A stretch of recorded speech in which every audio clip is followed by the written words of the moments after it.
that Ohio State lost before your game started? Not before it started, but during the game, we looked up and seen it when everybody else seen it. Did that register with you guys? Oh yeah, it did. Definitely did. I mean, hopefully we'll be number one by Monday. There's a lot of talk that they might potentially get number one, but I can't see how. Jeff, can you just talk about what it felt like to get out there, get some minutes, and get your legs going and play a role in big, games? Yeah, it felt great. All the guys were encouraging me and telling me I'm gonna get some minutes, and I just prepared overnight, and it's unfortunate what happened to Thomas, but I just prepared and just felt good today. Tyshawn, you guys are up 4 minutes in, 8 minutes later it's 20. Just that kind of snap of the fingers with the offensive explosion. Can you just talk about that a little bit and how dangerous this basketball team is in that kind of rhythm? Yeah, I think we got a lot of weapons, a lot of guys that can score, make shots, and I think we're a real unselfish team, so we swing the ball around a lot, so everybody get touches, and most of the shots we're taking are pretty good shots, and we got guys that can knock them down, so I think when we hit them like that, it's hard to guard us or even, play with us, They got a bunch of good looks and they missed a bunch, but I think when we hit them like that, it's hard to guard us. Marcus, with Thomas on the Manhattan Monday, what do you think will be the biggest key for you guys to be successful? Obviously, that's a big front court piece missing. Is there one guy or two guys that you point to and say? Basically, the guy sitting to my left, he has to step up. He knows that T-Rob's going to be out for a little bit, and this is time to step up and show people that he can play. And I think that he will. Marcus, can you talk about shooting, 75% now over the last 6 games? Is the basket looking like an ocean for you right now? Or? Oh, I'm shooting 75%. My math's not too good, but I think it's close to it at any rate over the last 6. Just trying to get easy shots, basically, what it comes down to. My 3-ball hasn't been really falling that much, but I'm going to continue to shoot it. But I think going down the road, I'm going to need to make threes. But, just trying to get easy baskets and get easy scores by just settling in the lane and just putting the ball in. Hey, Ty, your shot was falling tonight, getting to the basket, 6 assists, 1 turnover. Did you do something different, or did you just more focused, or what was key for you tonight? Just was falling. I was doing the same thing I've been doing the last couple games, just trying to be aggressive and attack and take what the defense give me, and tonight it just fell. I missed a couple bunnies the other day against Missouri. I missed a couple the game before that against Nebraska, a couple easy ones that I usually make, and today they dropped for me. Are you like Marcus? Do you want to be number one? It don't matter. We was number 1 all last year too, and don't got nothing to show for us. So, I guess it's nice, it's cool to be number 1, but it don't really matter. Marcus, how do you view it with Texas having beat you guys, but they have 3 losses? I want to be number 1. I was waiting for him to ask me that. I want to be number 1, man. I want to have that chip on our shoulder every time we go out. I want to give everybody the best shot because I think we can take it. You know what I mean?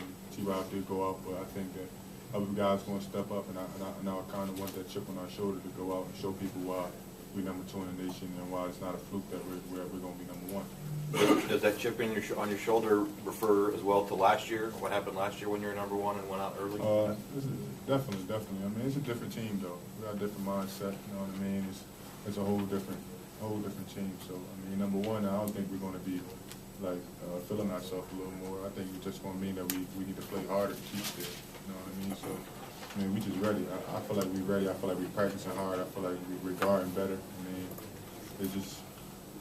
I think we're just ready. I think last year we kind of took being for granted, took number 1 for granted a little bit, and kind of just came out there like, all right, we're gonna win and it's gonna continue, And I think being with guys that been through that and know how that team was last year and know how it feels to lose, being number 1 and it being over that fast, I feel like we won't let that happen. We don't want to feel that again. So I think being number 1, being number 2, being number 3, I think it don't really matter. I think because we just know that when it comes down to it, we're not gonna go home sad. We don't want that no more. So Monday, what challenges does K-State present to you guys, or for all 3 of you? Anything that really stands out, or anything that you want to attack, or? I know K-State gonna come out and fight. It's gonna be a dog fight. They always got a good crowd when they play against us. So we expecting it to be a good game. I mean, they've been going through their ups and downs or whatever they're going through, but I mean, Frank gonna make sure they play hard, and I mean, they got guys that can score, so I think it's gonna be a tough battle. You guys pay attention to the drama that's been going on over there? I mean, I'm not like on my computer looking it up, but it's on ESPN, so I mean, I see it, and I notice that people tell us about it, you know, so it's hard not to like to know what's going on, but I mean, my name scrolled across the bottom of the ESPN thing a couple times too, so they'll be fine. I mean, they're going through some stuff like most teams do, you know, so they'll be fine. They've lost a couple of big guys since the last time you guys, but do you big guys think your job's going to be any easier on Monday night? Definitely not easy. Definitely not easy. I mean, they have lost pieces, but they still going to give it their best shot. I mean, they play hard just like we play hard, and I mean, their fans going to be juiced. We're going to be #1 going in there. It's going to be a tough environment. It's basically going to be a man's game. Jeff, with Thomas out for the next couple of weeks, how big was it for you to get a game like this where you kind of get your feet under the Big 12 play again? Oh, it was big. You know, it's a big confidence booster, and especially going into K-State. You know, just having that confidence, having a game where you know I played pretty well. I think that I'll be able to go in there and be more productive and help out the team a lot more. Marcus, what kind of things was Jeff doing today that's going to give you confidence in him moving forward? Just changing shots. I mean, in practice, we like my shot a lot. You know what I mean? So I know what kind of shot blocker he is. So just having that big body, something like Cole was last year, changing shots, and something that I can't do as well as these guys can, is definitely going to benefit us because nobody's going to be able to go in there and just really take a layup because Jeff is so long and he has great timing. So I mean, definitely on the defensive end, we definitely going to need him in the rebound. Marcus, you guys have a chance to go undefeated on the road at this point. You got 3 left. I mean, what would that mean, and why do you think you guys have been such a good road team so far? I'm not really sure why we're such a good road team, but I mean, I think we're just going out and with the mindset that we can be beat. You know what I mean? Last year we kind of went out there with that mindset, as Ty was saying earlier, that we were #1, so nobody could really touch us. But this year, I mean, anybody could be beat in Big 12, as you can see. It's different every game, so I mean, you just got to go out there and play as hard as we can and stick to the game plan. You talked a little bit, a couple of times here, about taking last year, both of you guys, the #1 thing for granted. Is this team better suited to handle this just because of the experience that you went through a year ago? Can you expound on that? I think so. I mean, a lot of people said to me that Northern Iowa was just going to be a learner. It's just going to make us learn more next year, and I think that does well for us because we're not taking anybody for granted. You know what I mean?